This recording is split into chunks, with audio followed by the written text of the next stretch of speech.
Conventional وار اگر ہو گئی پھر کیا ہوگا؟ دو نتیجے ہو سکتے ہیں. وار ہمارے خلاف بھی جا سکتی ہے، ہمارے لیے بھی جا سکتی ہے. اگر ہمارے خلاف وار جاتی ہے تو پھر ہم کیا کریں گے؟ پھر اسپیکر صاحب اسی ہال میں نے کہا تھا ہمارے پاس دو راستے ہو جائیں گے، ایک بہادر شاہ ظفر اور دوسرا ٹیپو سلطان کا راستہ. ایک راستہ وہ کہ ہاتھ کھڑے کر کے ہم ہار ماننے کی کریں گے، دوسرا راستہ ٹیپو سلطان کا کہ آخری خون کے قطرے تک ہم مقابلہ کریں گے.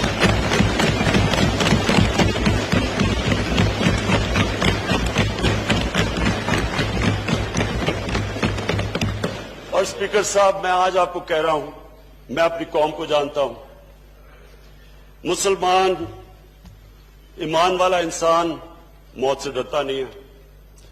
اس کو صرف اپنے رب العالمین کو خوش کرنے کے لیے وہ انسانیت کا سوچتا ہے، لیکن وہ خوف کے اوپر فیصلے نہیں کرتا.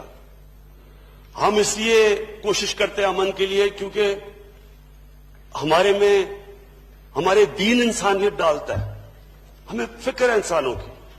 لیکن میں یہ سوال پوچھتا ہوں کہ اگر ہم آخری قطرے تک لڑیں گے تو وہ کون سی جنگ ہوگی؟